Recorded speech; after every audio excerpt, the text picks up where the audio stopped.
The eviction notice crumpled in my weathered hands as my daughter's voice echoed through the kitchen. "Pay the rent or get out, Marcus. I'm done carrying you." But what she didn't know was that 7 days later, I would sign papers that would change everything. The house she thought she owned? I'd been paying the mortgage for 23 years. And the buyer standing in our living room would reveal a truth that would bring my daughter to her knees. Before we jump back in, tell us where you're tuning in from, and if this story touches you, make sure you're subscribed, because tomorrow I've saved something extra special for you. The rain drummed against the kitchen window like impatient fingers as I stared at the stack of medical bills covering our dining table. Each envelope bore the same urgent red lettering, the same threats of collection agencies, the same reminder that cancer doesn't care about your bank account. My hands shook slightly as I opened another bill. Chemotherapy session number 12, $8,400. Insurance covered 60%. The remaining $3,200 might as well have been $32 million. Behind me, the old refrigerator hummed its familiar tune, the same sound that had filled this kitchen for the past 15 years. Through the thin walls, I could hear Mrs. Chen next door practicing piano with her granddaughter, the hesitant notes of chopsticks mixing with the rain's percussion. This house on Maple Street had been our sanctuary for over 2 decades, the place where I'd raised Isabella after her mother walked out when she was 7 years old. The front door slammed with enough force to rattle the dishes in the cabinet. Isabella's heels clicked across the hardwood floor with sharp, angry precision. Each step announced her mood before she even appeared in the doorway. Designer purse clutched like a weapon, her perfectly styled hair slightly disheveled from the October wind. "We need to talk," she announced, not bothering with pleasantries. Her voice carried the authority of someone who'd spent the last 5 years climbing the corporate ladder in Henderson & Associates, turning my sweet little girl into someone I barely recognized. I set down the medical bill carefully, buying myself a moment to prepare for whatever storm was about to break. "Good evening to you too, sweetheart. How was your day?" "Don't." She held up one manicured finger, the red nail polish gleaming under the kitchen light. "Just don't with the pleasantries, Marcus. We both know why I'm here." Marcus? When had I stopped being Dad and become Marcus? The transition had been so gradual, I'd missed the exact moment when parental respect died and was replaced by this cold formality. I folded my hands in my lap, feeling the familiar ache in my joints that had become my constant companion since the diagnosis 6 months ago. "The mortgage payment," she continued, dropping her purse onto the counter with deliberate emphasis. "It's 3 months behind. 3, Marcus. Do you have any idea how humiliating it is to get calls from the bank at my office? My colleagues hear the receptionist mention urgent calls regarding property default and wonder if I can't even manage my family's basic finances." The words stung because they carried a grain of truth wrapped in a shell of selfishness. The calls had started 2 months ago, polite at first, then increasingly urgent as my savings evaporated under the relentless assault of medical expenses. I'd been hoping to find a solution before Isabella found out, protecting her from the burden I'd carried alone for months. "I know you're frustrated, and I understand." "Do you?" She whirled around, her eyes blazing with the kind of righteous anger that made me remember her mother. "Do you really understand what it's like to work 60-hour weeks, to claw your way up from junior associate to senior analyst, only to have your deadbeat father threatening to destroy everything you've built?" The word deadbeat hit like a physical blow. I thought about all the nights I'd worked double shifts at the auto plant, all the overtime hours that paid for her dance lessons and summer camps, all the sacrifices I'd made to ensure she never felt the absence of her mother's love or financial support. But those memories felt distant now, irrelevant in the face of her current frustration. "I've been handling the situation, Isabella. The medical bills have just been—" "The medical bills? The medical bills!" She threw her hands up in exasperation. "Everything is about your medical bills. What about responsibility? What about not dragging your daughter into financial ruin because you're too proud to ask for help or make smart decisions?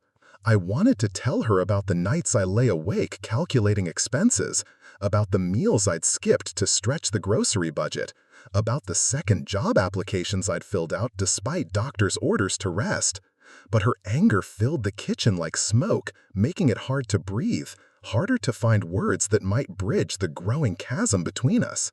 "I never asked you to take over the mortgage payments," I said quietly. "You didn't have to." Her laugh was sharp, bitter. What choice did I have? Let my childhood home go into foreclosure? Watch my father become homeless because he can't manage basic adult responsibilities? The kitchen clock ticked loudly in the silence that followed. Through the window, I watched Mr. Patterson from across the street walking his ancient golden retriever, the same evening routine they'd maintained for 8 years.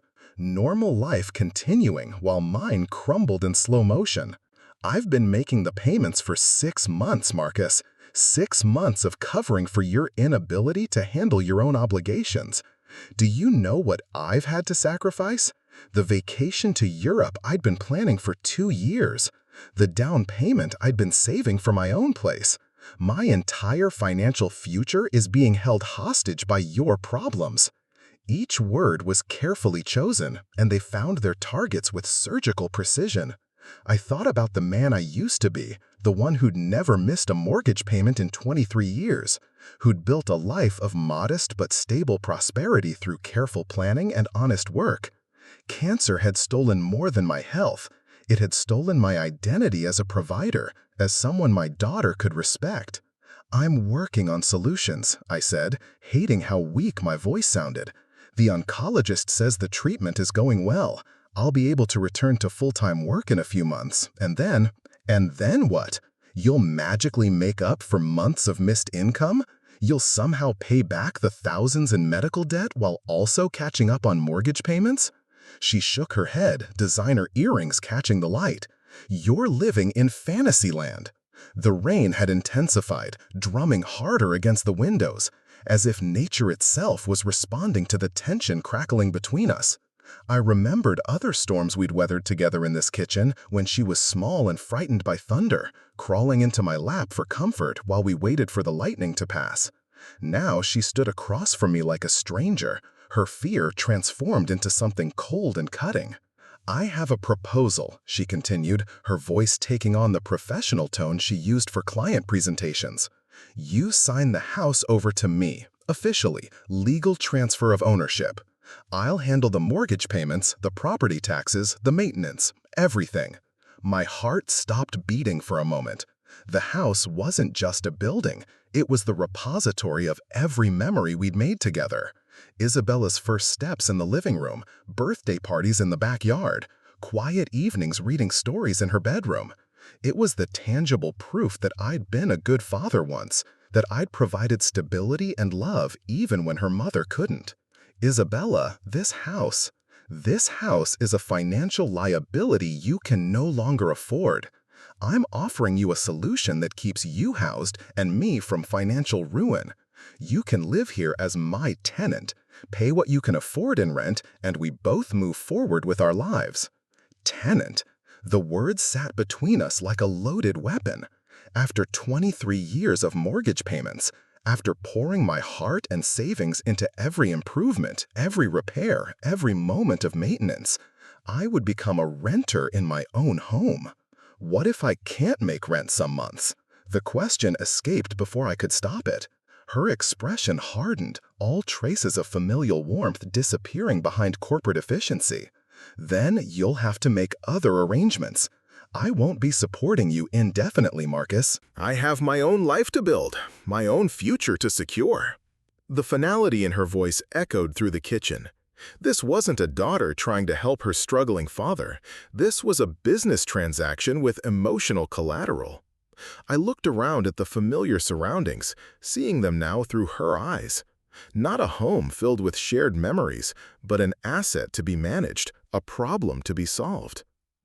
"I need time to think about this," I said. "You have until Friday," she replied, already reaching for her purse. "I've drawn up the papers. My attorney says it's a straightforward transfer. You sign, I take over the deed, and we both get what we need." She paused at the kitchen doorway, her silhouette framed against the hallway light. For a moment, I thought I saw a flicker of the little girl who used to run to me with scraped knees and hurt feelings. But when she turned back, her expression was pure business. This is the smart choice, Marcus, for both of us. Don't let pride or nostalgia make you homeless. The front door closed behind her with a soft click, leaving me alone with the rain and the weight of an impossible decision. I sat in the gathering darkness, surrounded by medical bills and memories, trying to figure out how loving someone could hurt this much. The next morning brought weak sunshine and the familiar routine of medications with breakfast. 3 pills for nausea, 2 for pain, 1 for the crushing fatigue that made simple tasks feel like climbing mountains. I arranged them next to my coffee cup, a pharmaceutical rainbow that had become as much a part of my morning as brushing my teeth. The local newspaper lay folded beside my placemat, unopened. Mrs. Chen had started bringing it over after she noticed I wasn't retrieving it from the front porch anymore.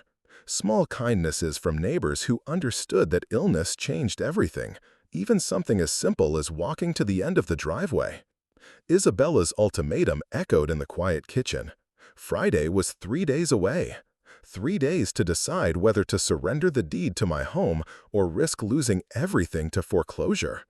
The logical choice was obvious, but logic felt like betrayal when it came to the place where I'd raised my daughter alone, where every room held fragments of the life we'd built together. I opened the newspaper to distract myself from the circular thinking that had kept me awake most of the night. The real estate section fell out, properties for sale scattered across the pages like promises of fresh starts. My eyes caught on a small advertisement in the corner. "We buy houses fast. Cash offers. Any condition, call today." The idea hit me like lightning. What if there was a third option Isabella hadn't considered?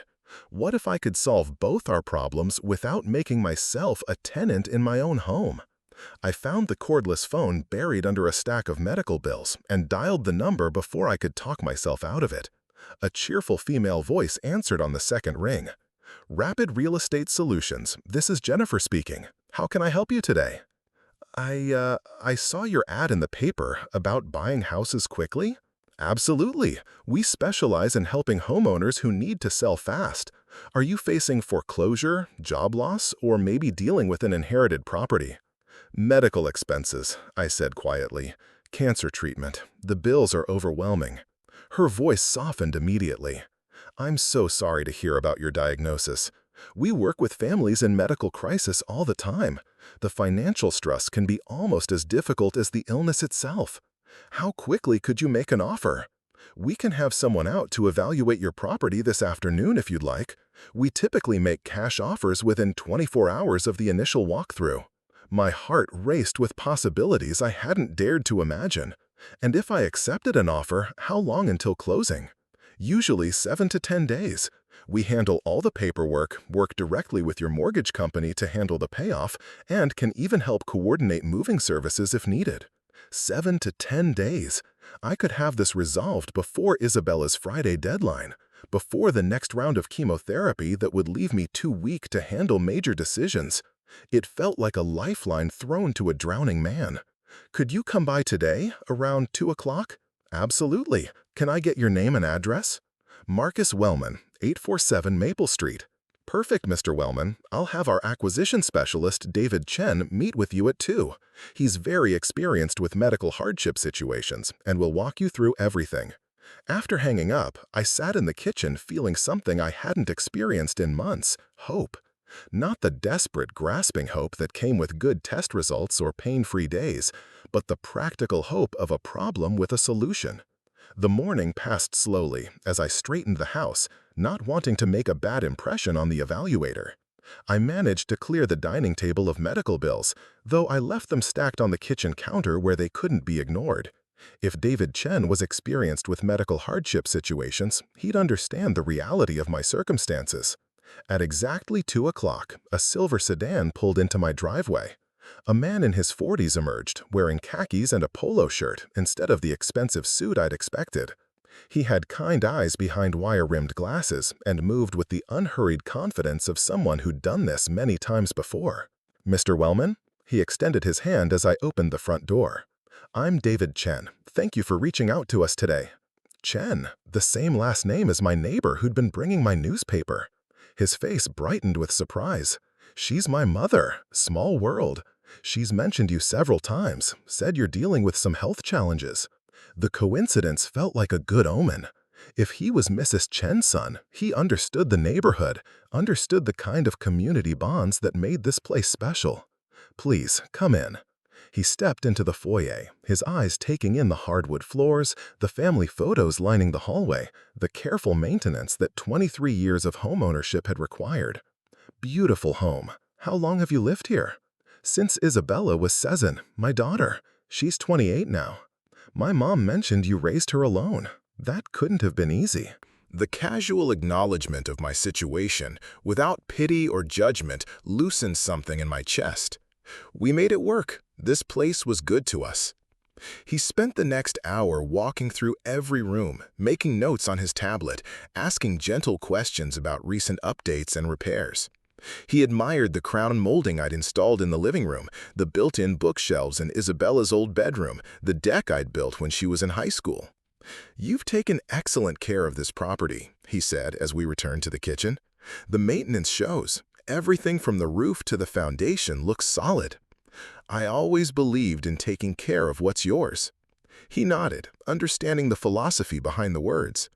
"Mr. Wellman, based on comparable sales in the neighborhood and the condition of your home, I'm prepared to offer you $425,000, cash with a closing date of your choosing within the next 2 weeks." The number hit me like a physical force. I'd expected maybe $300,000, enough to pay off the mortgage and medical bills with a small amount left over. $425,000 would do all that and leave me with enough to start fresh somewhere new, maybe closer to the medical center, in a place where I could focus on healing without the weight of financial pressure. That's more than I expected," I managed. "Properties like this, in neighborhoods like this, they're increasingly rare. Young families want established communities with character. Your home has both." He paused, studying my expression. "Can I ask what you're planning to do after the sale?" "I'm not sure yet. Maybe find a small apartment closer to the hospital. My daughter thinks I should sign the house over to her and become her tenant." But I trailed off, surprised by my own honesty. David's expression grew thoughtful. "If you don't mind me saying, that arrangement might not be in your best interests. When you're dealing with serious illness, you need stability and peace of mind, not the stress of a landlord-tenant relationship with a family member." His words validated feelings I'd been afraid to acknowledge. The idea of paying rent to Isabella, of being subject to her approval for visitors or changes, of potentially facing eviction if my medical situation worsened, had been eating at me since our confrontation. "With the money from this sale, you could find a nice place in a senior community or near the medical center, something manageable with support services available if you need them. You'd have financial security and independence." Independence. I hadn't realized how much I'd lost until he named what was missing. The cancer had taken my strength, the medical bills had taken my savings, and Isabella's proposed solution would take my autonomy. This offer represented a chance to reclaim control over my own life. "I need to think about this," I said, though my heart already knew the answer. "Of course, take your time." He handed me a business card along with a formal written offer. "This offer is good for 72 hours. If you decide to accept, just give me a call and we'll start the paperwork immediately." After he left, I sat at the kitchen table staring at the offer letter. $425,000. More money than I'd ever seen in one place, enough to solve every financial problem and provide security for whatever time I had left. But it meant saying goodbye to this house, to 21 years of memories, to the physical proof that I'd been a good father and provider. It meant admitting that this chapter of my life was ending, that I needed to write a new story somewhere else. I thought about Isabella's ultimatum, her cold efficiency in reducing our relationship to a business transaction. She saw me as a liability to be managed, a problem requiring her intervention. But David Chen had seen me as a person making a difficult choice, someone deserving of respect and fair treatment. The difference mattered more than I'd initially understood. That evening, I called my brother Robert in Phoenix. We'd grown distant over the years, maintaining contact through holiday cards and occasional phone calls, but he'd been checking in more frequently since my diagnosis. "Marcus, how are you feeling, little brother?" The concern in his voice was genuine, uncomplicated by financial stress or family dynamics. "I'm okay. Listen, Rob, I need to ask you something important." "Anything, you know that." "If I sold the house here and moved somewhere new, somewhere warmer and closer to good medical facilities, would that seem like giving up to you?" The silence stretched long enough that I wondered if the connection had failed. Finally, Robert's voice came back, thoughtful and measured. "Is this about Isabella?" "Partly. She wants me to sign the house over to her and become her tenant. She says it's the practical solution." "And you don't want to be your daughter's tenant?"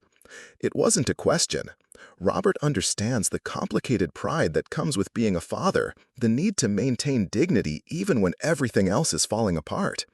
"There's a company that wants to buy the house. Cash offer, good price. I could pay off everything and start fresh." "Where would you go?" "I don't know yet. Maybe Arizona. The warm weather might help with the joint pain." "Marcus, you'd be welcome here. Phoenix has excellent cancer treatment centers, and Maria and I would love to have you closer.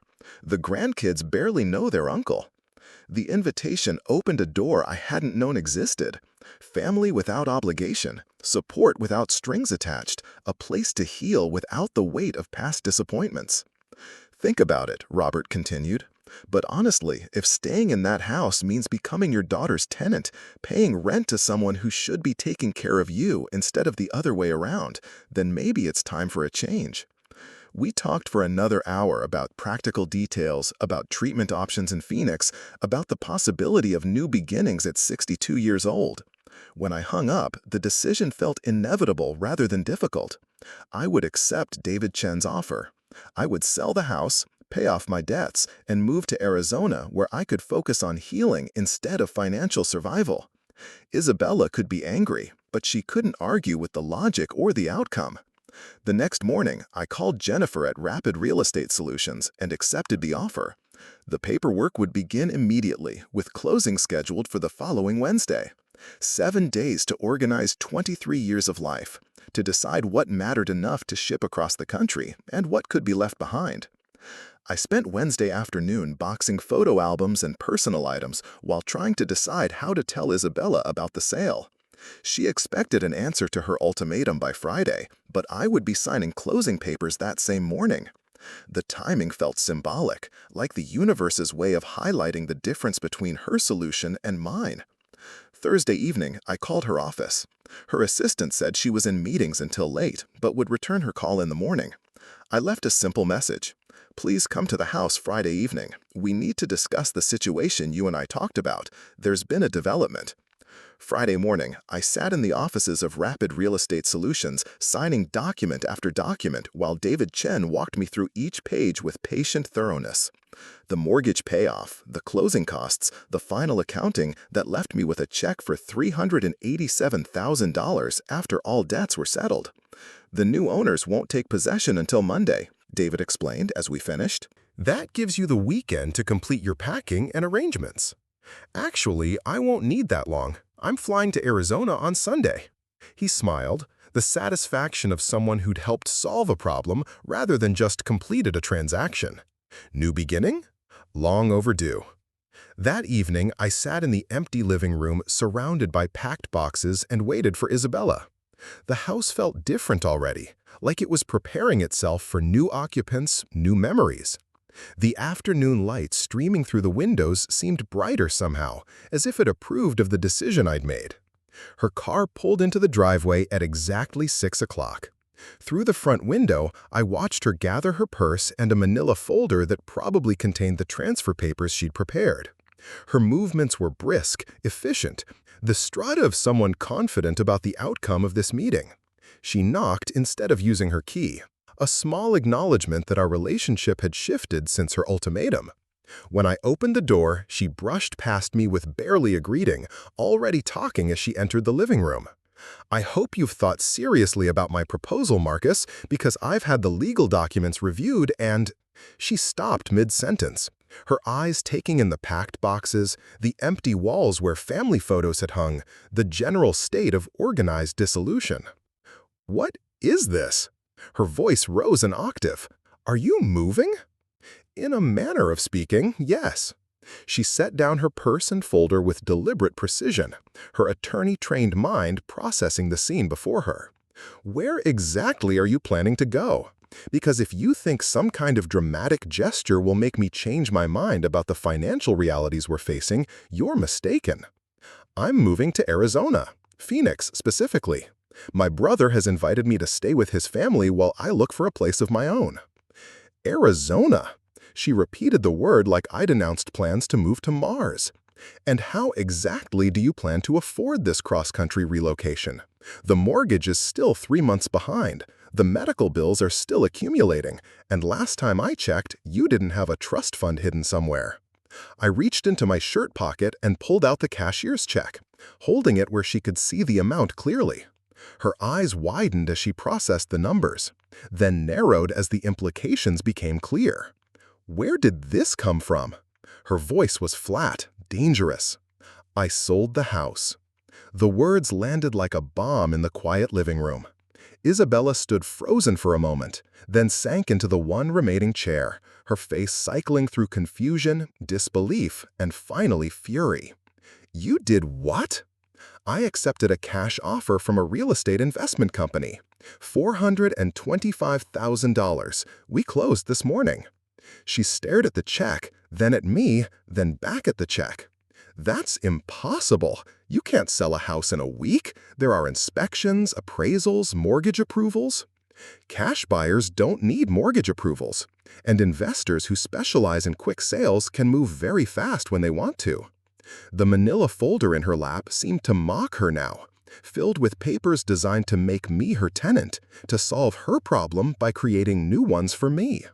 She opened it absently, staring at documents that had become irrelevant in the span of a single morning. "You had no right." Her voice was barely above a whisper. "This house, my childhood home, you had no right to sell it without consulting me."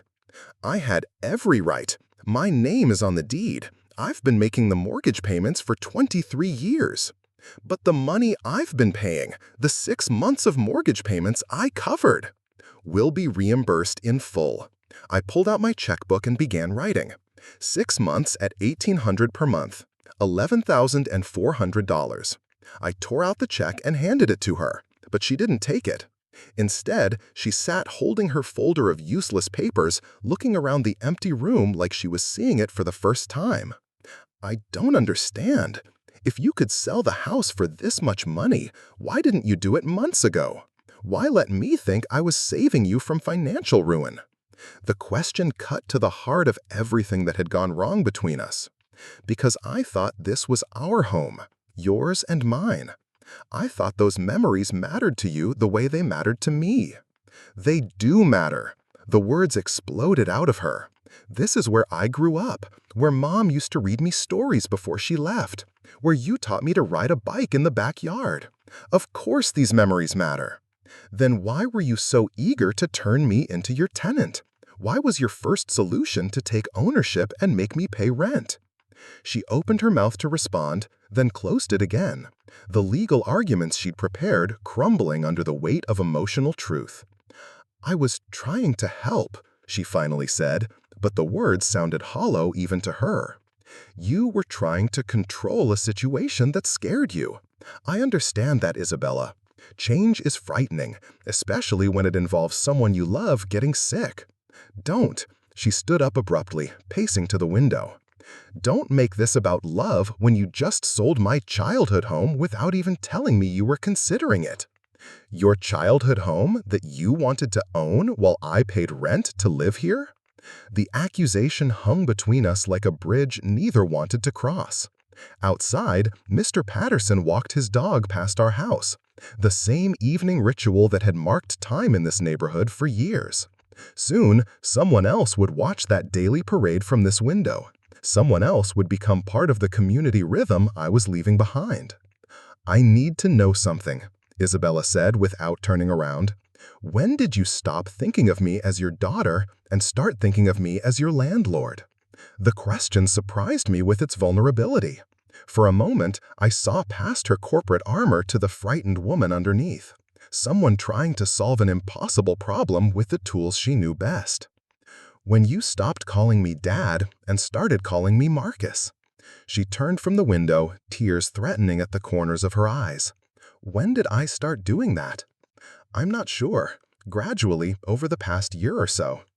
Every time you dealt with me as a problem to be managed instead of a person to be loved. I was trying to be practical, adult. The bills were piling up, the mortgage was falling behind, and you seemed paralyzed by it all. I was sick, Isabella. I am sick. Sometimes being sick means you can't solve problems as quickly as you used to. Sometimes it means you need help, not management. Don't. She stood up abruptly, pacing to the window. Don't make this about love when you just sold my childhood home without even telling me you were considering it. Your childhood home that you wanted to own while I paid rent to live here?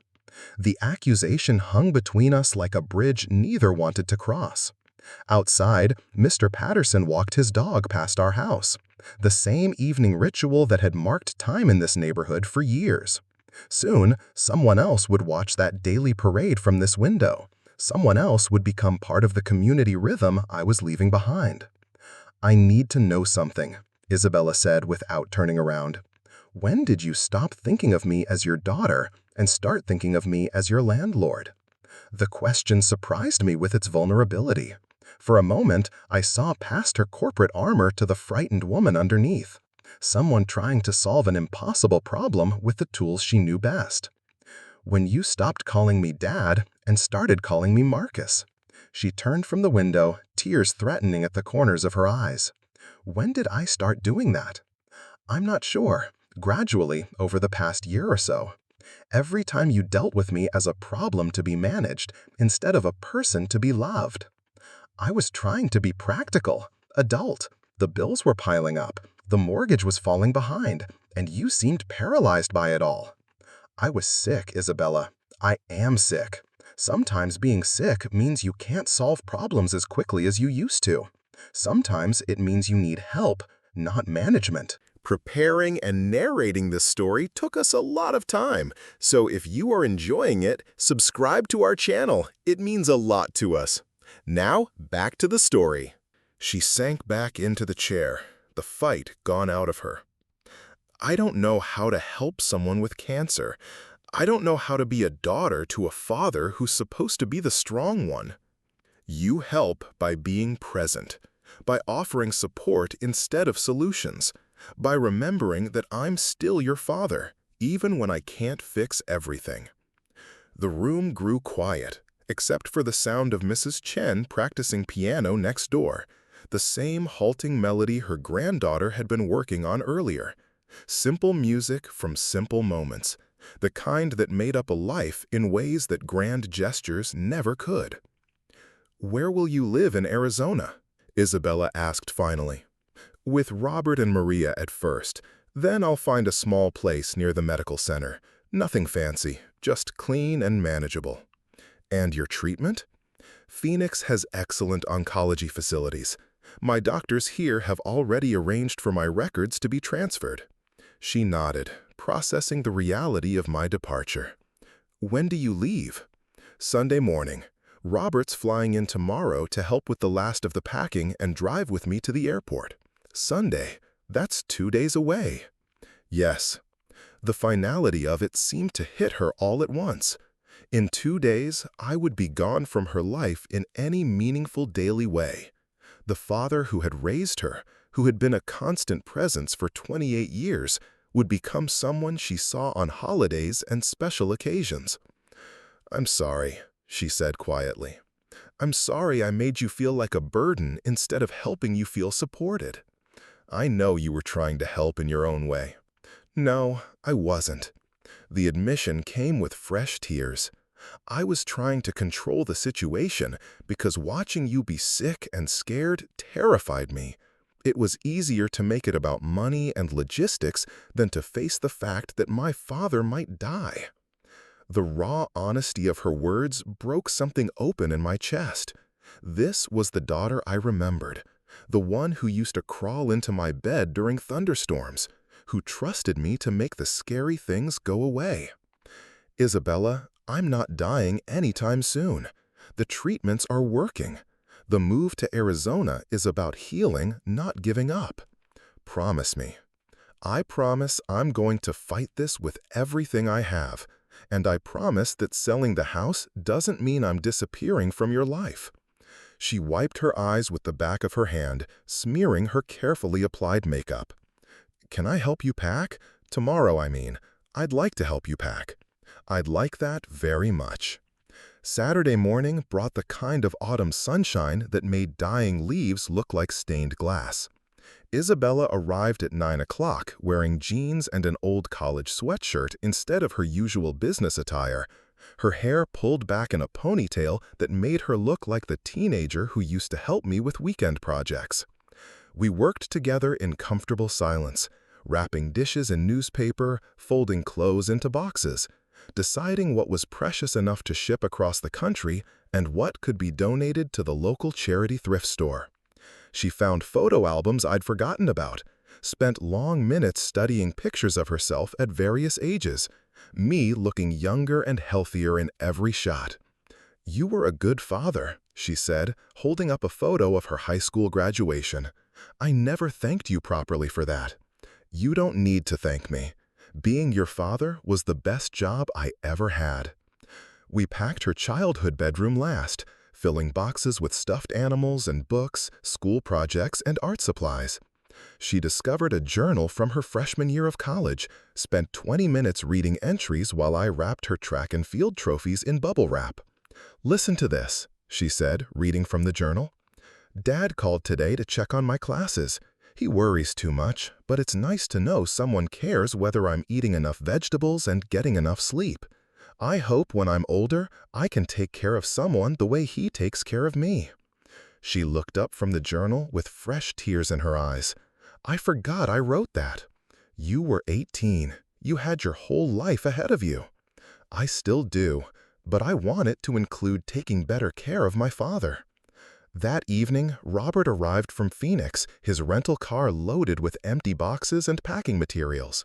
He embraced me at the front door with the enthusiasm of someone who hadn't seen his little brother in 3 years, then turned to Isabella with the careful warmth of an uncle meeting his grown niece. "You must be Isabella. I've heard so much about you over the years." "Uncle Robert, thank you for coming to help." "Thank you for raising such a wonderful daughter," he said to me. "Maria's been cooking for 3 days preparing for your visit."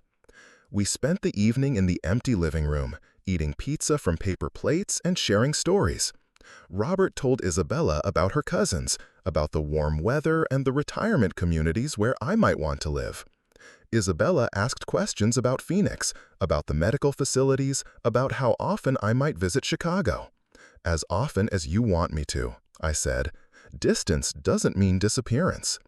"I'd like to visit Arizona too, if that's okay. Maybe for Christmas?" "Maria would love that. She's been wanting to meet you for years." As we prepared for bed, Isabella lingered in the doorway of my bedroom, watching me pack the last of my personal items. "Dad?"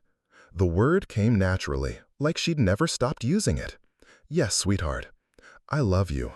I know I haven't been showing it very well lately, but I do love you." "I love you too, Isabella. That never changed, even when everything else did." Sunday morning arrived gray and drizzly, the kind of weather that made leaving feel less like loss and more like necessary change. The new owners would take possession Monday morning, but David Chen had arranged for us to leave our keys with Mrs. Chen next door, who would handle the final walkthrough.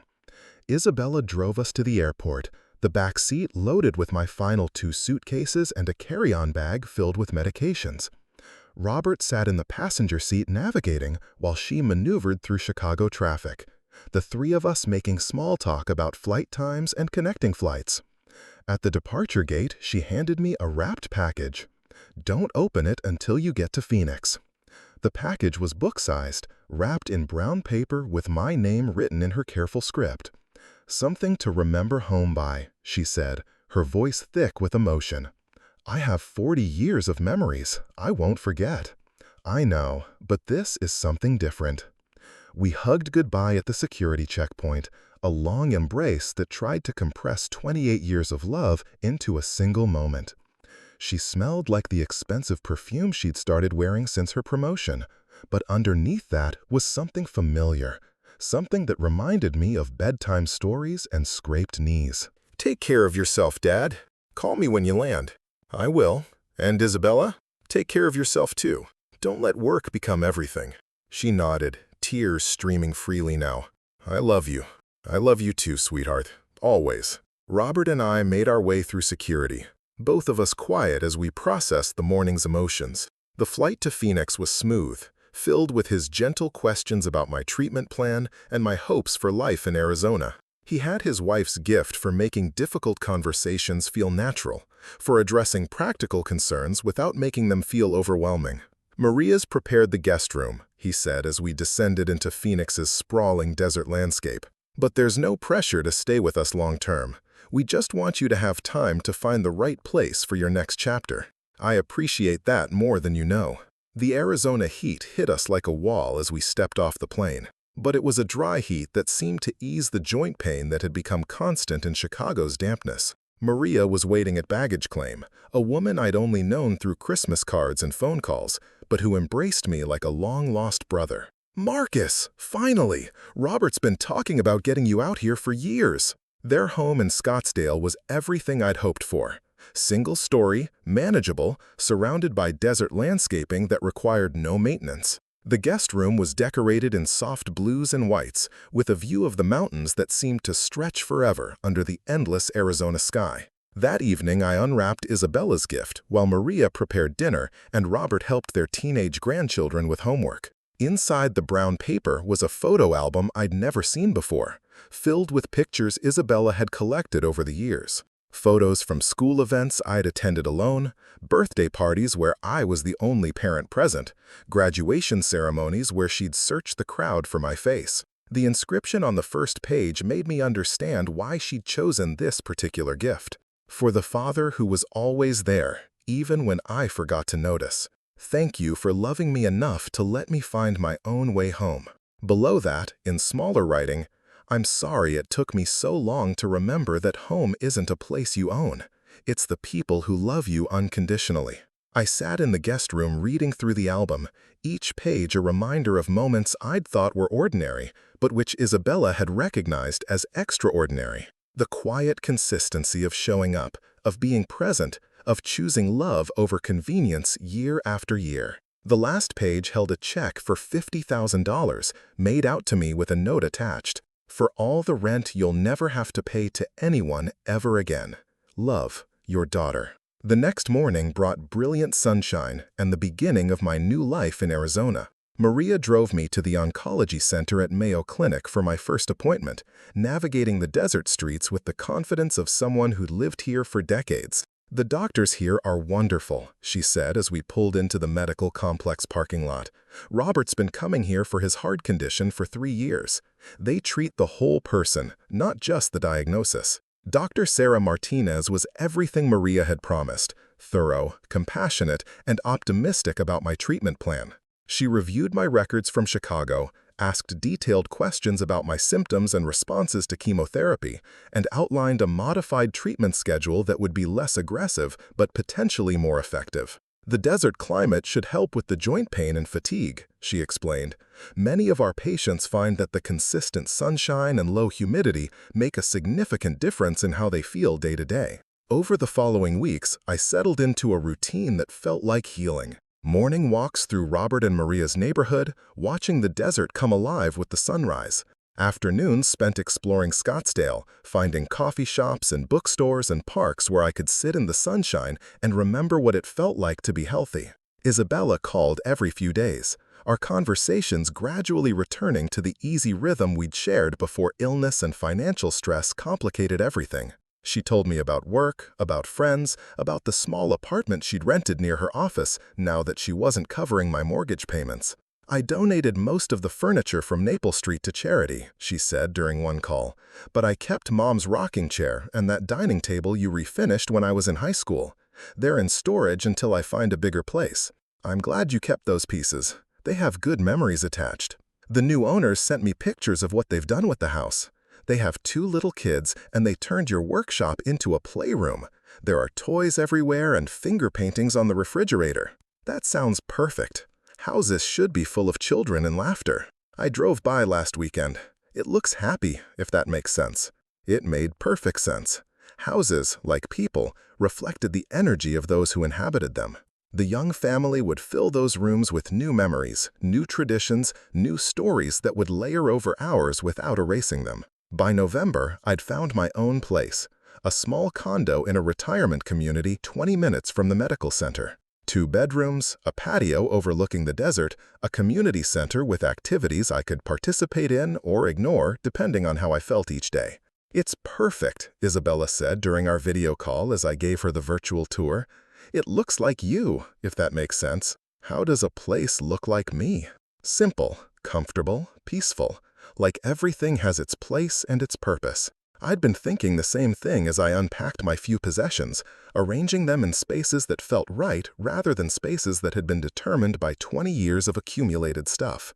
The photo albums Isabella had given me sat on the bookshelf next to new books about desert gardening and local history. My medals for military service hung in the bedroom where I could see them without making them the focal point of every conversation. "I have news," Isabella said, her face bright with excitement on my laptop screen. "I'm coming for Christmas. I've already booked my flight." "That's wonderful. Maria's been planning Christmas dinner for weeks, and she's been hoping you'd be here. I can't wait to meet everyone. And Dad, I have something else to tell you."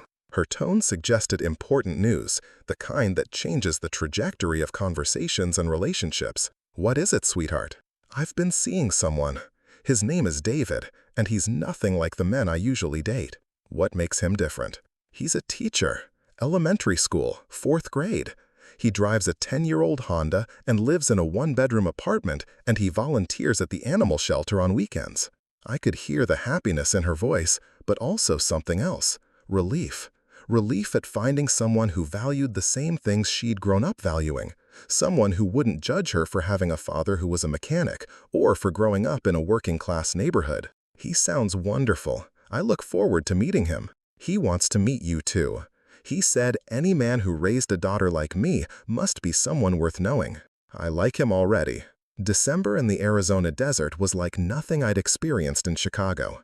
Days in the 70s, nights cool enough for light jackets, sunshine that seemed to penetrate directly into my bones and ease the aches that had become constant companions. My treatment was going well. The modified chemotherapy schedule Dr. Martinez had designed was easier to tolerate while being equally effective. Isabella's flight arrived on December 22nd, and I waited at the gate with flowers and nervous excitement. When she emerged from the jetway, she looked healthier than she had in months, her face relaxed and genuinely happy in a way I hadn't seen since before my diagnosis. "Dad!" She ran the last few steps, throwing her arms around me with the enthusiasm of a child. "You look amazing." "The desert agrees with you. I feel better than I have in months. The sunshine is like medicine. Show me everything. I want to see your condo, meet Maria and Robert, learn about your new life."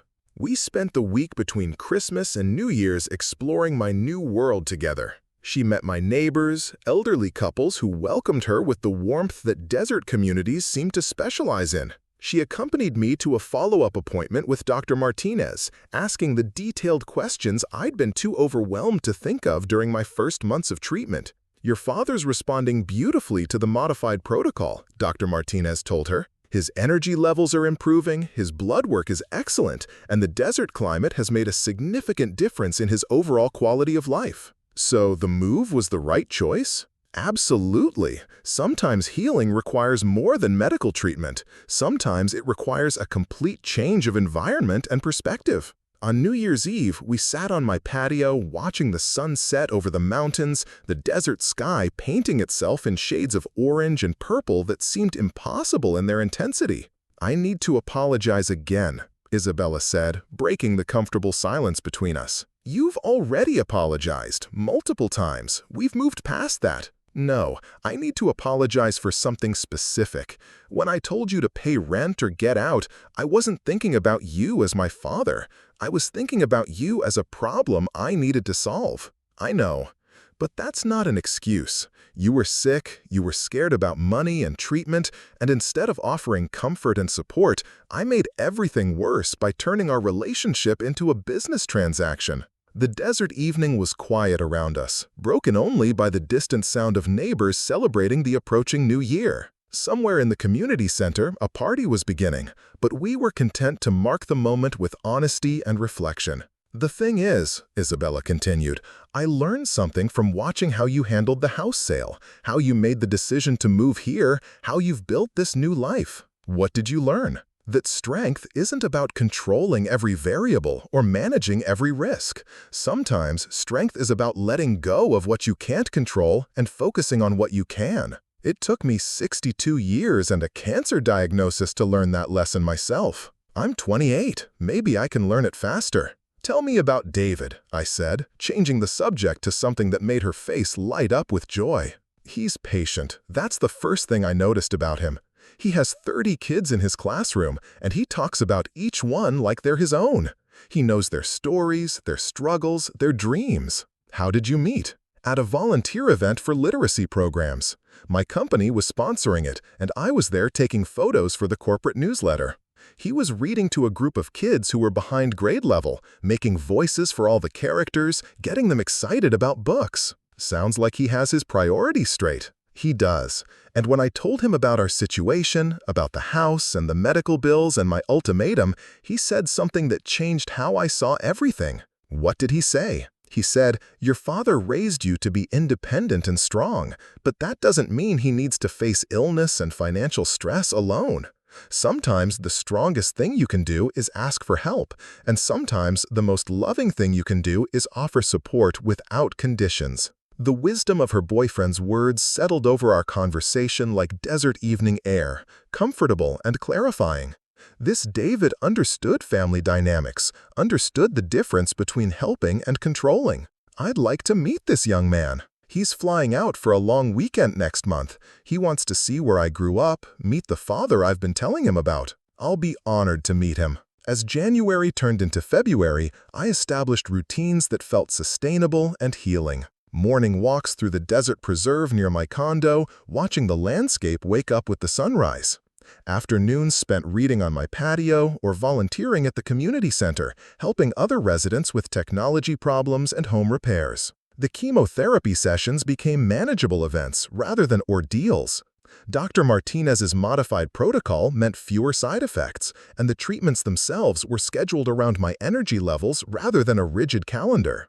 I began to think of cancer as a chronic condition to be managed rather than a death sentence to be feared. Isabella called regularly, our conversations returning to the easy rhythm we'd shared throughout her childhood. She told me about David's visit to Chicago, how he'd insisted on seeing our old neighborhood, meeting Mrs. Chen and Mr. Patterson, understanding the community context that had shaped my daughter's early years. "He loved Maple Street," she said during one call. "He said he could see why you chose that neighborhood to raise a family. He noticed things I'd taken for granted, like how the neighbors all knew each other's names, how people looked out for each other's kids. Good neighborhoods create good people. You're proof of that." David grew up in a similar place in Ohio. His parents are both teachers, and he has 3 younger siblings who all went into public service careers. He says money isn't what makes a family successful. Wise young man. "I think you're going to like him, Dad. He reminds me of you in some ways. Steady, principled, someone who measures success by the relationships he builds rather than the things he accumulates." When David's visit to Arizona finally arrived in March, I was nervous in the way that only comes when someone important to your child wants to meet you. Isabella had built up my approval as crucial to their relationship's future, and I felt the weight of that responsibility as I prepared to meet the man who might become my son-in-law. They arrived at my condo on a Saturday morning, both of them slightly sunburned from a day exploring downtown Phoenix. David was shorter than I'd expected, with kind eyes behind wire-rimmed glasses and the firm handshake of someone who'd learned the importance of first impressions. "Mr. Wellman, it's an honor to meet you. Isabella talks about you constantly. Good things, I hope. The best things.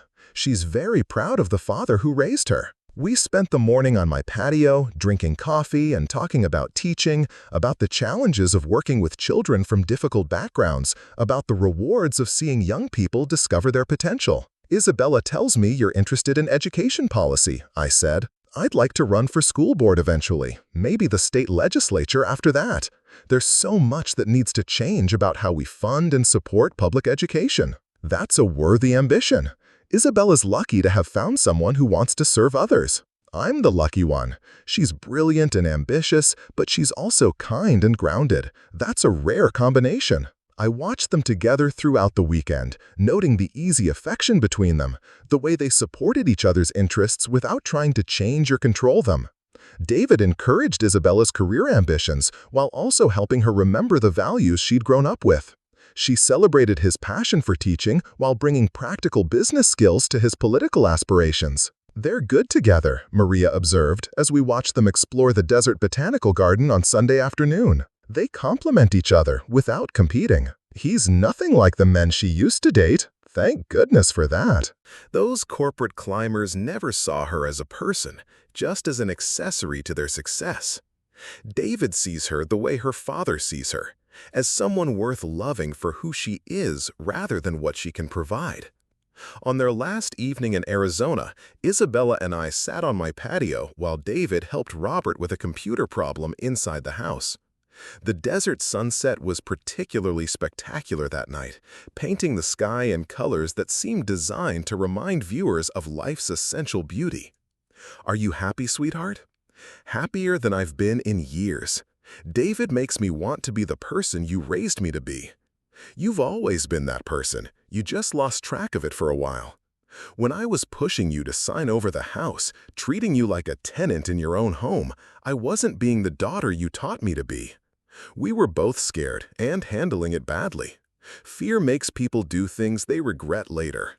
David helped me understand that. He said fear of losing you was making me try to control everything, but control is just another form of fear. Your young man is very wise. I'm going to marry him, Dad. Not right away, but eventually. I wanted you to know that. Does he know? We've talked about it. He wants to ask for your blessing first, when he's ready to propose. He has it. He's earned it this weekend. Thank you. That means everything to both of us. As spring turned into summer in Arizona, I found myself thinking less about the life I'd left behind in Chicago and more about the life I was building in the desert. The chemotherapy treatments continued to go well, my energy levels stabilized, and Dr. Martinez began talking about transitioning to maintenance therapy rather than active treatment. Isabella visited for a long weekend in May, bringing David and a ring hidden in his luggage. He asked for my blessing on Friday evening, a formal request that honored tradition while acknowledging the modern reality of their partnership. "I love your daughter, Mr. Wellman, and I want to spend my life taking care of her the way you've taken care of her." "Taking care of someone isn't the same as controlling them," I said. "Isabella needs a partner who supports her dreams, not someone who tries to manage them. I understand that. I want to be the kind of husband who makes her stronger, not someone who makes her smaller. Then you have my blessing and my gratitude." He proposed on Saturday evening during a sunset hike in the desert preserve, a simple, heartfelt declaration of love that brought Isabella to tears of joy. They called me from the mountain trail, both of them talking at once, their excitement carrying clearly across the cellular connection. "We're engaged, Dad. David proposed with Grandma Wellman's ring." "The one your grandmother gave to your mother?" "Isabella showed me the ring months ago," David explained, taking the phone. "She said it was the most beautiful symbol of lasting love she'd ever seen. I had it reset with her grandmother's diamond, so it honors both family traditions. Your grandmother would be proud to see her ring on Isabella's finger again. We want to get married next spring, here in Arizona. A small ceremony, in the desert, just family and close friends. Will you walk me down the aisle, Dad? Nothing would make me happier. The engagement brought a new energy to our relationship, a sense of looking forward rather than processing the past. Isabella threw herself into wedding planning with the same intensity she brought to her career, but with a joy and lightness that had been missing during her corporate-focused years. "We're thinking about a ceremony at sunrise," she said during one of our planning calls. "Something simple and beautiful, with the mountains as our backdrop." "That sounds perfect, very appropriate for your new beginning." "David's parents are excited to meet you. They're driving out from Ohio for the engagement party in August. I'm looking forward to meeting them too." Summer in Arizona was intense but manageable, the dry heat easier to tolerate than Chicago's humid summers had been. I spent the hottest parts of the day indoors, venturing out for walks during the early morning and evening hours when the desert showed its gentler face. In August, Isabella and David hosted their engagement party at a resort in Scottsdale, a gathering of family and friends that represented both their past and their future. David's parents were warm, generous people who welcomed me into their extended family with genuine enthusiasm. "Marcus, we've heard so much about you," David's mother said as she embraced me at the party. "Thank you for raising such a wonderful woman. Thank you for raising such a fine man. They're perfect for each other." They are. David's never been as happy as he's been since he met Isabella. The party was everything Isabella had envisioned, elegant but unpretentious, focused on relationships rather than display. Guests mingled easily, sharing stories about the couple, offering toasts that celebrated love and commitment over material success. Robert spoke about watching his brother find new purpose and peace in Arizona. Maria talked about the joy of welcoming Isabella and David into their family. David's father offered thoughts about the importance of choosing partners who share your values rather than your ambitions. When it came time for my toast, I stood before the assembled guests holding a glass of sparkling cider, looking at my daughter's radiant face beside her chosen partner. 28 years ago, I made a promise to Isabella's mother that I would raise our daughter to be strong, independent, and capable of choosing love over convenience. Tonight, watching Isabella with David, I know I fulfilled that promise. The applause that followed was warm and genuine, but Isabella's tears were the real measure of the word's impact. After the formal toasts ended, she approached me with David's hand in hers. "Thank you, Dad, for everything. For raising me right, for letting me make my own mistakes, for showing me that real strength sometimes means starting over. Thank you for giving me the chance to start over too." Fall in Arizona was revelation after the brutal summers I'd endured in Chicago.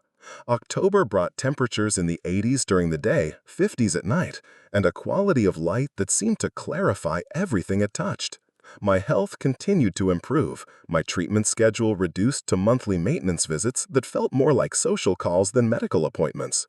"Your response to treatment has been exceptional," Dr. Martinez said during my October appointment. "Your blood work is excellent, your energy levels are stable, and all indicators suggest the cancer is in complete remission." Does that mean I'm cured?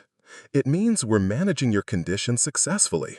We'll continue monitoring and maintenance treatment, but your prognosis is excellent. Long enough to walk my daughter down the aisle? Long enough for many more milestones than that. Isabella called that evening, her voice bright with relief when I shared the good news about my prognosis.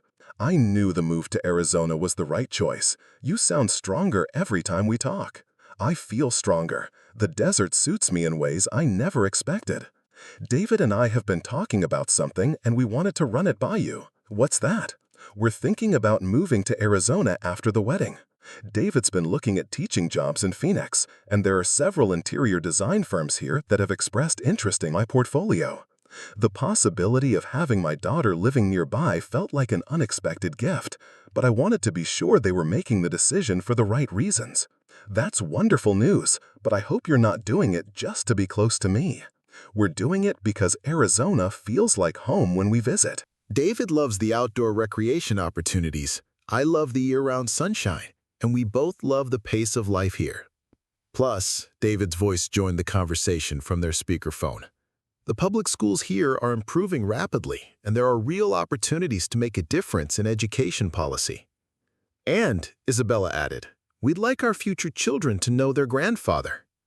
The word grandfather hit me like a bolt of lightning.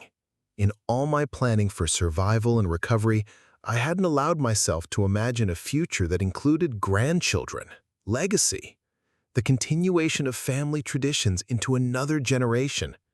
Future children? Not immediately, Isabella laughed, but eventually.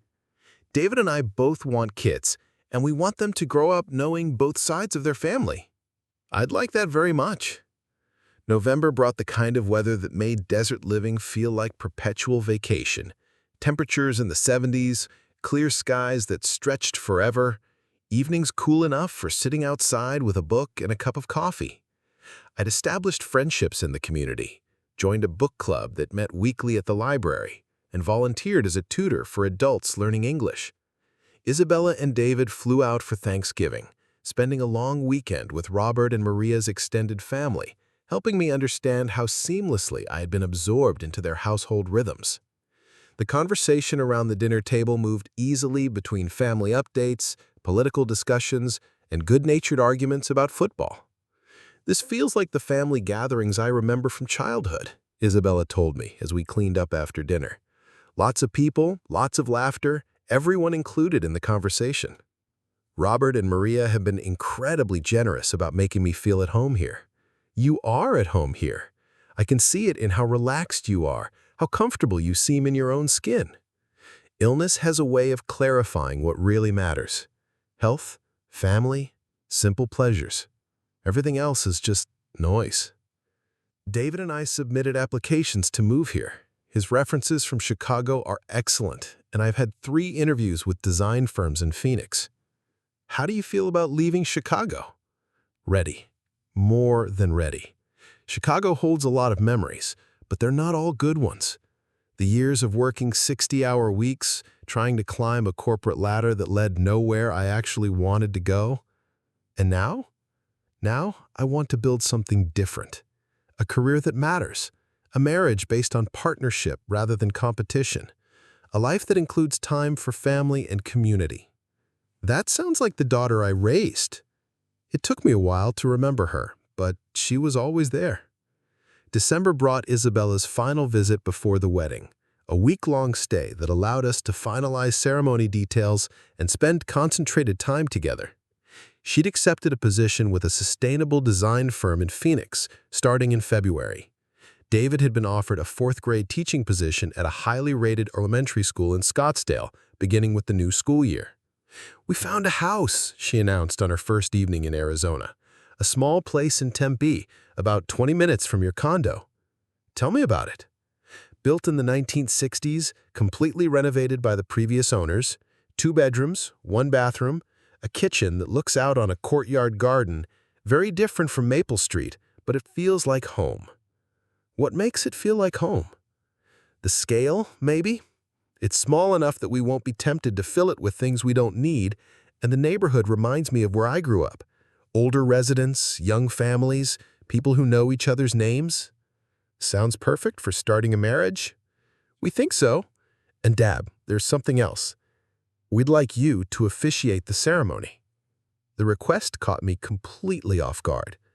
Officiate? I'm not a minister or a justice of the peace. You can get ordained online. It takes about 10 minutes and costs $25. David and I talked about it, and we can't imagine anyone we'd rather have perform our wedding ceremony. The honor of being asked overwhelmed me. To be trusted with joining 2 lives, with speaking the words that would make their commitment official, felt like the ultimate validation of my role as Isabella's father. I'd be deeply honored to officiate your wedding. Good, because I already ordered your officiant materials online. You'll get them next week. We spent the week practicing the ceremony on my patio, reading through vows they'd written themselves, timing the processional music, and discussing the personal touches they wanted to include. The wedding would be small, fewer than 30 guests, focused on the essential meaning of the commitment rather than elaborate celebration. We want it to be about love and family and starting our life together, David explained as we walked through the ceremony outline. Everything else is just decoration. Your mother would have loved this, I told Isabella as we practiced her processional walk across the imaginary desert altar. Simple, beautiful, focused on what matters most. I wish she could be here. She will be. In every choice you've made about how to build your life, in every moment you choose love over convenience. January brought Isabella's final preparedness for the wedding, a week-long stay that allowed us to finalize ceremony details and spend concentrated time together. She'd accepted a position with a sustainable design firm in Phoenix, starting in February. David had been offered a fourth-grade teaching position at a highly rated elementary school in Scottsdale, beginning with the new school year. "We found a house," she announced on her first evening in Arizona. "A small place in Tempe, about 20 minutes from your condo." "Tell me about it." Built in the 1960s, completely renovated by the previous owners. 2 bedrooms, 1 bathroom, a kitchen that looks out on a courtyard garden, very different from Maple Street, but it feels like home. What makes it feel like home? The scale, maybe? It's small enough that we won't be tempted to fill it with things we don't need, and the neighborhood reminds me of where I grew up. Older residents, young families, people who know each other's names. Sounds perfect for starting a marriage. We think so. And Dad, there's something else. We'd like you to officiate the ceremony. The request caught me completely off guard. Officiate? I'm not a minister or a justice of the peace. You can get ordained online. It takes about 10 minutes and costs $25. David and I talked about it, and we can't imagine anyone we'd rather have perform our wedding ceremony. The honor of being asked overwhelmed me. To be trusted with joining 2 lives, with speaking the words that would make their commitment official, felt like the ultimate validation of my role as Isabella's father. I'd be deeply honored to officiate your wedding. Good, because I already ordered your officiant materials online. You'll get them next week. We spent the week practicing the ceremony on my patio, reading through vows they'd written themselves, timing the processional music, and discussing the personal touches they wanted to include. The wedding would be small, fewer than 30 guests, focused on the essential meaning of the commitment rather than elaborate celebration. We wanted to be about love and family and starting our life together, David explained as we walked through the ceremony outline. Everything else is just decoration. Your mother would have loved this, I told Isabella as we practiced her processional walk across the imaginary desert altar. Simple, beautiful, focused on what matters most. I wish she could be here. She will be. In every choice you've made about how to build your life, in every moment you choose love over convenience. January brought Isabella's final wedding preparations into final focus. David and Isabella arrived 2 weeks before the ceremony, staying in Robert and Maria's guest room while putting finishing touches on their celebration. The venue was a small desert resort that specialized in intimate gatherings, with ceremony space that looked out over mountain views and desert landscapes. "Sunrise ceremony means we'll start at 6:30, Isabella said, as we did our final walkthrough of the space. "I know it's early, but the light at sunrise is magical, and it feels appropriate for beginning a new life. Your grandmother always said morning was the most hopeful time of day. She'd approve of sunrise vows." The night before the wedding, I lay awake thinking about the journey that had brought us to this moment. 18 months earlier, I'd been facing financial ruin and family estrangement, fighting cancer while watching my relationship with my daughter disintegrate under the pressure of fear and misunderstanding. Now I was healthy, financially secure, living in a place that felt like home, and about to officiate the wedding of my beloved daughter to a man who honored her and understood her value. The transformation felt miraculous, but I understood it had been built through hundreds of small choices, choosing honesty over pride, choosing independence over control, choosing love over resentment. Wedding morning arrived with the kind of perfect desert sunrise that seemed designed by nature as celebration. The sky painted itself in shades of gold and pink that reflected off the mountain peaks, creating a natural cathedral for the ceremony. Isabella looked radiant in her simple white dress, her grandmother's ring catching the early light as she prepared to exchange vows with David. The small gathering of family and friends created an intimate circle around the altar. Everyone present because they genuinely cared about the couple's future. "Dearly beloved," I began, my voice steady despite the emotion threatening to overwhelm me. "We gather this morning to witness and celebrate the marriage of Isabella and David, two people who have chosen to build their lives on the foundation of love, respect, and shared values." The ceremony proceeded smoothly, each element planned to reflect their personalities and priorities. They exchanged rings inherited from grandparents, spoke vows they'd written themselves, and sealed their... As the morning progressed into afternoon, I found myself thinking about the house on Maple Street, about the young family who now lived there, about the cycles of life that connect one generation to the next. Somewhere in Chicago, children were playing in the backyard where Isabella had learned to ride her bike, creating new memories in spaces that had once held ours. "No regrets?" Robert asked as we watched Isabella and David dance to their first song as a married couple. "None. Selling the house was the right choice. Moving here was the right choice. Everything that seemed like loss at the time turned out to be necessary for this moment." Isabella looks happy. She looks like herself again, the person I raised, the person she was always meant to be. And you look healthy, really healthy, not just managing illness. I feel healthy. For the first time in 2 years, I wake up thinking about what I want to do with the day instead of what I need to survive. As the celebration wound down, Isabella and David prepared to leave for their honeymoon in Sedona, a week of hiking and quiet together before returning to begin their married life in Phoenix. "We'll see you when we get back," Isabella said as she hugged me goodbye. "David wants to start looking for hiking trails we can explore together. I'd like that very much." "I love you, Dad. Thank you for everything." "I love you too, sweetheart. Welcome to your new life." As their car pulled away from the resort, I stood with Robert and Maria, watching the desert sunset paint the sky in colors that seemed to promise unlimited tomorrows. Somewhere in Phoenix, Isabella and David were beginning their journey as husband and wife. Somewhere in Chicago, a young family was making dinner in the kitchen where I'd once read medical bills and worried about the future. And here in Arizona, I was beginning the next chapter of my own story, healthy and hopeful, and surrounded by family who chose to love me not because they had to, but because they wanted to. The desert evening was perfect, the kind that reminded you why people moved across the country to find healing in sunshine and endless skies. Tomorrow would bring new possibilities, new reasons to be grateful for the choices that had seemed impossible but turned out to be exactly right. I thought about the eviction notice that had started this journey, Isabella's angry ultimatum that had forced me to choose between pride and survival. At the time, her words had felt like betrayal, like the end of our relationship. Now I understood they had been the beginning of something better, a family built on respect rather than obligation, love without conditions, support without control. Sometimes the hardest conversations led to the most important changes. Sometimes losing everything you thought you wanted was the only way to find everything you actually needed.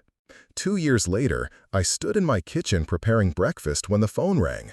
The caller ID showed Isabella's number, but it was David's voice on the line, breathless with excitement and urgency. "Marcus, we need you to get to the hospital. Isabella's in labor and she's asking for you." The words hit me like electricity. My granddaughter was coming into the world 3 weeks early, and my daughter wanted me there. I grabbed my keys and headed for the car, my hands trembling slightly with anticipation and joy. "Which hospital?" I asked as I backed out of the driveway. "Phoenix Children's and Women's Center. We're in labor and delivery, room 314. The contractions started around midnight, and they're getting stronger. I'm 20 minutes away. Tell Isabella I'm coming." The drive through Phoenix morning traffic felt endless, every red light an eternity. I thought about the call I'd received 6 months earlier when Isabella and David had shared their pregnancy news, the careful joy in their voices as they described seeing their baby's heartbeat on the ultrasound screen. "We're having a girl, Dad," Isabella had said during that conversation, "and we'd like to name her Maria, after Mom and after David's grandmother who passed away last year." The name had brought tears to my eyes. Maria Isabella Chen, carrying forward the memories of women who had shaped our family's foundation. Now she was arriving early, eager to meet the world that was welcoming her. I found parking in the hospital garage and made my way to the third floor, following signs to the labor and delivery unit. David met me at the nurse's station, his hair disheveled and his clothes wrinkled from spending the night in an uncomfortable chair. "How is she?" I asked as he led me down the hallway. "Strong, determined, exactly like you'd expect Isabella to be. The doctors say everything looks normal, but labor is progressing quickly. And you, how is you holding up?" Terrified and excited in equal measure. I've never seen anything like watching the woman you love bring your child into the world. He pushed open the door to room 314, and I saw Isabella propped up in the hospital bed, her hair pulled back in a messy ponytail, her face flushed with exertion but glowing with anticipation. "Dad!" She reached out her hand and I took it, feeling the strength in her grip that spoke of determination and focus. "How are you feeling, sweetheart?" "Like I'm about to meet my daughter." Another contraction hit, and she breathed through it with the concentration of an athlete, David coaching her through the breathing techniques they'd practiced in preparation classes. "The nurse says it won't be much longer," David said as the contraction passed. "Maria's ready to make her entrance." I sat beside Isabella's bed, holding her hand and marveling at the circle of life that had brought us to this moment. 2 years ago, we'd been estranged by illness and financial stress, our relationship reduced to anger and ultimatums. Now I was about to witness the birth of my granddaughter, surrounded by the love and family harmony that had grown from those difficult conversations. "Dad, I need to tell you something before she arrives." "What is it?" "I've been thinking about the house on Maple Street, about the family that lives there now. I drove by last time I was in Chicago for work." "How did it look?" "Happy. There were bikes in the driveway, a swing set in the backyard, children's art taped to the kitchen window. Everything a family home should be." Another contraction interrupted her thoughts, stronger than the previous ones. The nurse checked her progress and announced that it was time to call the doctor. "Your granddaughter is ready to meet you," she said, with the cheerful efficiency of someone who'd witnessed thousands of births. The next hour passed in a blur of medical activity, coaching, and anticipation. Isabella worked with the focused intensity of someone accomplishing the most important task of her life. David never left her side, offering encouragement and support with the steady presence that had made me trust him with my daughter's heart. At 11:47 a.m. on a brilliant Arizona morning, Maria Isabella Chen entered the world with a cry that announced her arrival to everyone within hearing distance. The doctor placed her on Isabella's chest, and I watched my daughter's face transform with a love so profound it seemed to change the very air in the room. "She's perfect," Isabella whispered, tears streaming down her face as she looked at her daughter. "Look at her, Dad. She's absolutely perfect." Maria was indeed perfect, tiny but alert, with dark hair and serious eyes that seemed to take in her surroundings with careful consideration. When David gently stroked her cheek, she turned toward his voice, already recognizing the man who would be her father. "Would you like to hold your granddaughter?" Isabella asked, extending the baby toward me. I took Maria in my arms with the reverence reserved for holding something precious and irreplaceable. She was so small, so fragile, yet I could feel the strength in her tiny body, the determination that had brought her into the world 3 weeks ahead of schedule. "Hello, sweetheart," I whispered, studying her perfect features. "Welcome to the family." She opened her eyes and seemed to focus on my face, as if she were trying to memorize the man who would be her grandfather. In that moment, I felt the profound weight of responsibility and love that comes with being entrusted with a new generation's care and guidance. "She looks like you did when you were born," I told Isabella, the same serious expression like she's trying to figure out the world around her. David thinks she has his grandmother's chin.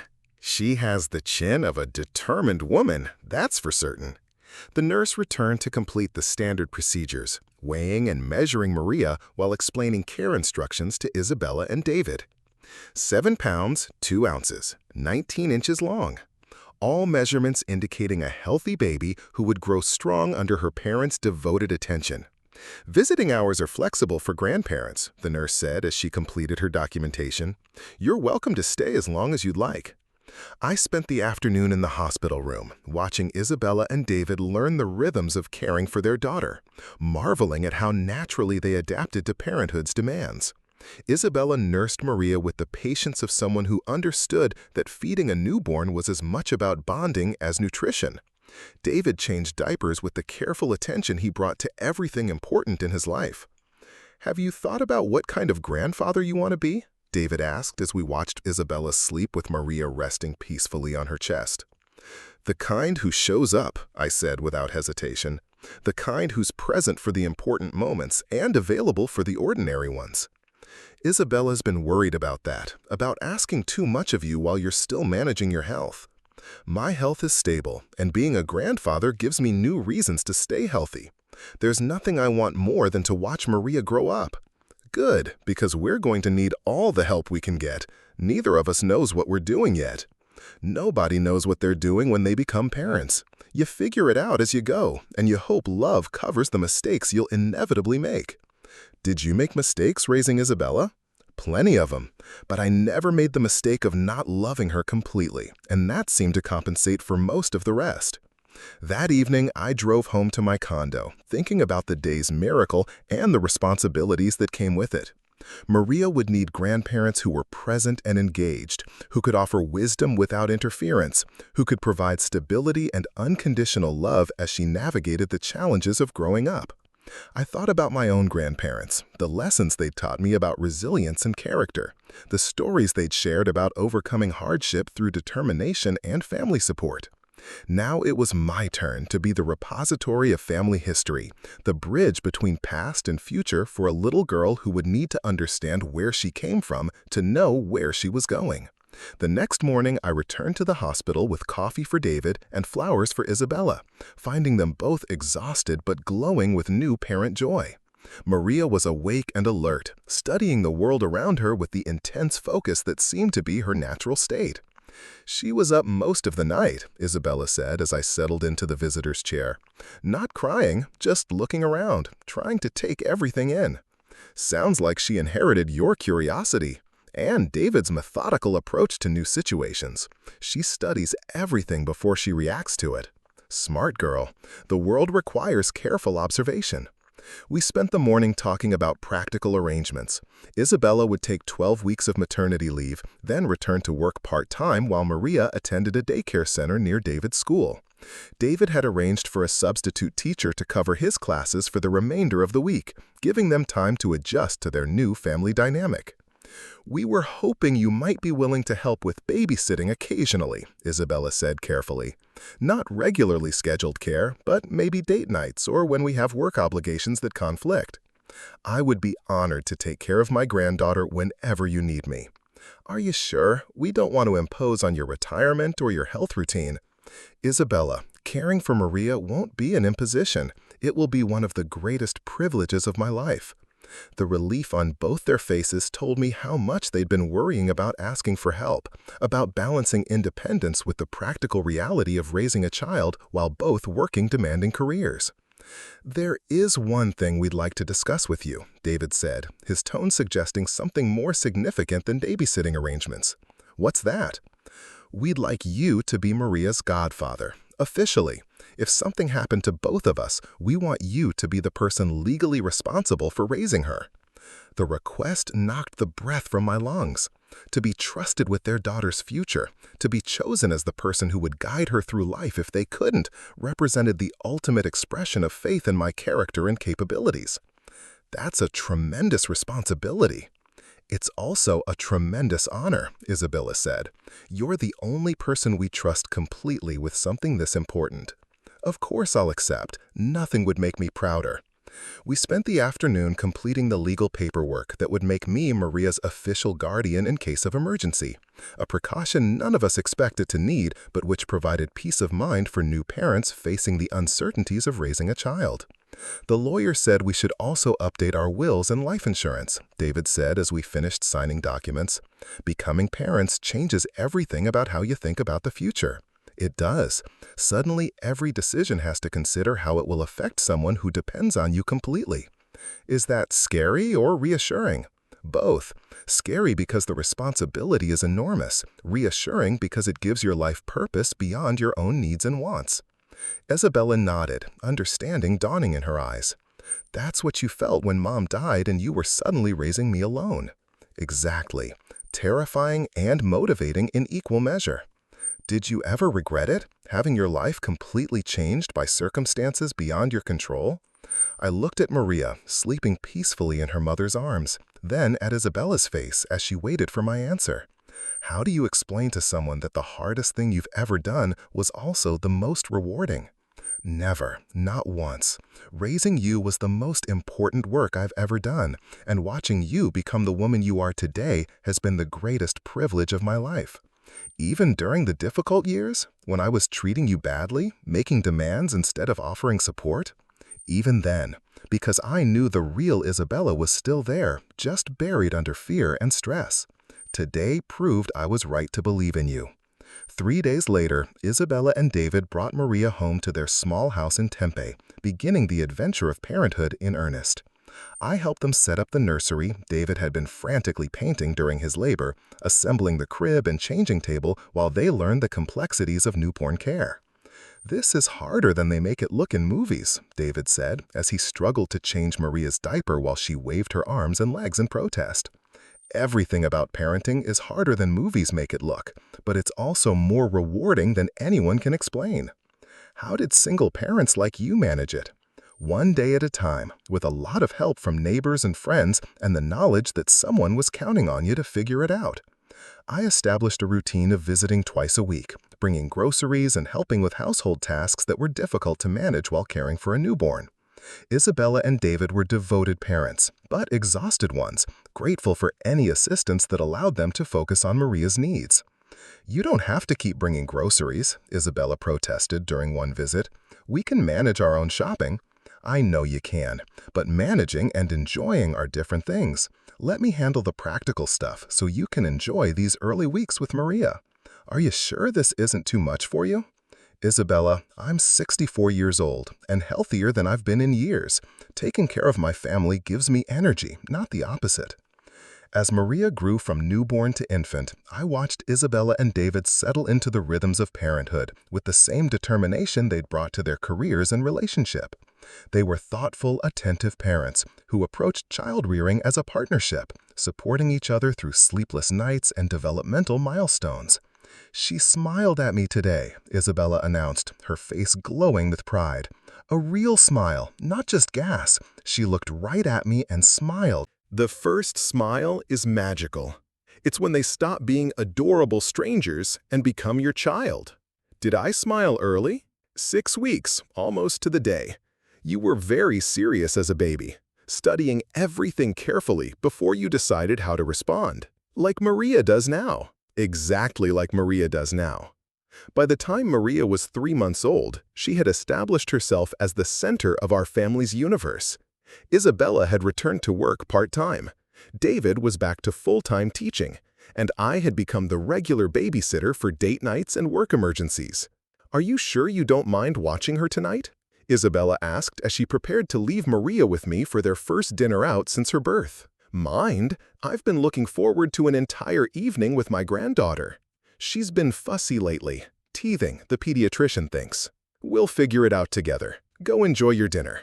That evening with Maria was indeed challenging. She cried more than usual, resistant to the usual comforts of feeding and rocking. But there was something deeply satisfying about soothing a distressed child, about finding the right combination of patience and persistence that eventually helped her settle into peaceful sleep. "How did it go?" Isabella asked when they returned from dinner. "She cried for about an hour, then fell asleep on my chest and stayed there for the rest of the evening. You're a natural grandfather. I had good training as a father." As winter turned to spring in Arizona, Maria began developing the personality traits that would define her as she grew.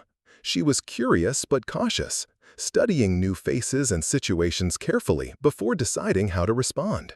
She was affectionate with family but reserved with strangers, a combination of sociability and discretion that suggested good judgment even at such a young age.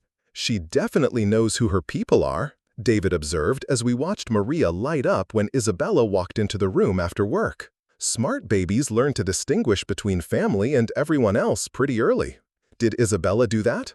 From about 4 months on, she'd cry if strangers tried to hold her, but she'd go to anyone she recognized as family or regular caregiver. Maria's the same way. She loves you and Robert and Maria, but she's suspicious of anyone new. Good instincts. The world requires careful evaluation.